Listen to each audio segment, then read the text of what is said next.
Hi అండి, welcome back to our channel. ఎలా ఉన్నారు అందరూ? చూస్తున్నారు కదండి, బీరకాయ కర్రీ చాలా బాగుంటుంది. సింపుల్ వేలో ఈజీగా చేసుకోవచ్చు. చాలా టేస్టీగా ఉంటుంది. అంటే రోటీలో కానీ, చపాతీలో కానీ, వేడి వేడి రైస్లో కానీ చాలా బాగుంటుంది. మీరు ఒకసారి తప్పకుండా ట్రై చేయండి. చూసారు కదండి, చాలా సింపుల్ వేలో ఈజీగా చేసుకోవచ్చు. సింపుల్ ప్రాసెస్ అండి. ముందుగా ఒక పెద్ద సైజు ఆనియన్, అలాగే 2 లేదా 3 పచ్చిమిర్చి, దీంతో పాటు బీరకాయలు కూడా ఇలా కట్ చేసుకోండి. ముందుగా స్టవ్ వెలిగించి ఆయిల్ పోసుకొని, ఆయిల్ కాస్తంత హీట్ అయిన తర్వాత దీంట్లో కొద్దిగా శనగపప్పు వేసుకోండి. ఇలా శనగపప్పు వేసుకొని ఒకసారి అవి కాస్తంత చిటపటలాడంగానే దీంట్లోనే ఆవాలు, దీంతో పాటు జీలకర్ర, అలాగే కొద్దిగా మీకు ఇష్టం ఉంటే కనుక మెంతులు వేసుకోండి. అంటే చాలామంది మెంతుల్ని ఇష్టపడరు కదండి. అంటే మీకు ఇష్టం ఉంటే కనుక మెంతులు వేసుకోండి. అంటే కొంచెం టేస్ట్ చాలా బాగుంటుంది. అవి మొత్తం ఫ్రై కాగానే సన్నగా తరుక్కున్న పచ్చిమిర్చి ముక్కలు కూడా దీంట్లో వేసుకొని ఒకసారి కలుపుకోండి. అంటే నేను ప్రతిసారి చెప్తూనే ఉంటాను కదండి, అంటే పచ్చిమిర్చి వేసుకునేటప్పుడు మాత్రం కొద్దిగా కేర్ఫుల్గా వేసుకోండి. దీంతోపాటు కరివేపాకు వేసుకొని కూడా చాలా జాగ్రత్తగా ఉండాలి, ఎందుకంటే పైన పడుతుంది కాబట్టి. అలాగే ఎల్లిపాయలు అవి కాస్త ఫ్రై కాగానే కట్ చేసి పెట్టుకున్న ఉల్లిపాయ ముక్కలు కూడా దీంట్లో వేసుకోండి. మీరు ఫస్ట్ టైం కనుక నా ఛానల్ చూస్తే ప్లీజ్ అండి నా ఛానల్ని సబ్స్క్రైబ్ చేయండి. అలాగే లైక్ చేయండి, షేర్ చేయండి, కామెంట్ చేయండి. దీంతోపాటు గంట కొట్టడం మాత్రం అస్సలు మర్చిపోకండి. అంటే మీకు ఈ రెసిపీ నచ్చిందా లేదా, మీరు ట్రై చేస్తారో ట్రై చేయరో కూడా ఒకసారి కామెంట్ చేసి చెప్పండి. చాలా ఈజీగా చేసుకోవచ్చండి ఈ కర్రీ మాత్రం.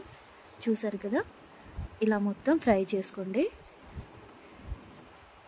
దీనికి మాత్రం ఒక 4 మినిట్స్ టైం పడుతుందండి. ఇలా అవి కాస్తంత మగ్గిన తర్వాత మనం ముందుగానే కట్ చేసుకున్న బీరకాయ ముక్కలు కూడా దీంట్లో యాడ్ చేయండి. చూసారు కదండి, వేసేటప్పుడు మాత్రం అంటే కంచుట్లో సగం వరకు వచ్చాయి. కర్రీ అంటే అయ్యే వరకు చూడండి ఎంత అవుతుందో. చిన్న టిఫిన్ బాక్స్ నిండా మాత్రమే కర్రీ అవుతుంది. ఇవి కానీ సోరకాయలు కానీ. చూసారు కదా, ఇలా మొత్తం ఆయిల్లో ఒకసారి కలుపుకోండి. చాలా సింపుల్గా చేసుకోవచ్చు. టేస్ట్ చాలా బాగుంటుందండి. చూసారు కదా, ఇలా కలుపుకొని ఒక 5 నిమిషాల పాటు హై ఫ్లేమ్లో పెట్టి మూత పెట్టేసుకోండి. చూసారు కదా, 5 నిమిషాల తర్వాత మూత తీస్తే అంటే దాంట్లో ఉండే వాటర్ తోటే ఇవి ఆల్రెడీ ఒక 50% వరకు కుక్ అయిపోతాయి. చూసారు కదా, నేను దీంట్లో టమాటా కూడా యూజ్ చేయట్లేదండి. ఇప్పుడు దీంట్లో సరిపడా పసుపు, అలాగే స్పైసీకి తగ్గట్టు కారం కూడా దీంట్లో యాడ్ చేసుకోండి. దీంతోపాటు కొద్దిగా గరం మసాలా కూడా వేసుకోండి. ఇలా వేసుకొని మళ్ళీ ఒకసారి మొత్తం మిక్స్ చేసుకోండి. చాలా సింపుల్ ప్రాసెస్ కదండి, టేస్ట్ కూడా చాలా బాగుంటుంది. ఇలా ఒకసారి కలుపుకొని మళ్ళీ సిమ్లో పెట్టి ఒక 3-4 నిమిషాల పాటు మూత పెట్టుకోండి. చూసారు కదా, ఇప్పుడు మూత తీసుకొని దీంట్లోనే సరిపడా సాల్ట్ కూడా యాడ్ చేయండి. అంటే మీకు ఇష్టం ఉంటే కనుక కొత్తిమీర ఇప్పుడు యాడ్ చేసుకోండి. అంటే నాకు బీరకాయ కర్రీలో అంటే టమాటా వేయలేదు కదండి, అంటే బీరకాయ పప్పు చేస్తే కొత్తిమీర వేస్తే టేస్ట్ చాలా బాగుంటుంది. ఓన్లీ బీరకాయ చేసేటప్పుడు మాత్రం నేను ఎప్పుడైనా కానీ కొత్తిమీర వేయను. చూసారు కదండి, అందులో అంటే నేను వాటర్ కూడా యాడ్ చేయలేదు, దాంట్లో ఉండే వాటర్ తోటే మొత్తం కుక్ అయిపోయింది.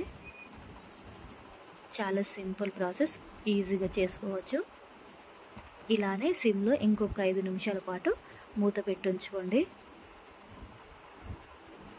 ప్లీజ్ అండి, నచ్చితే కనుక తప్పకుండా లైక్ చేసి సబ్స్క్రైబ్ చేసుకోండి. థ్యాంక్ యూ ఫర్ వాచింగ్ అండి. అలాగే సపోర్ట్ చేసి కామెంట్ చేయండి. Thank you for watching.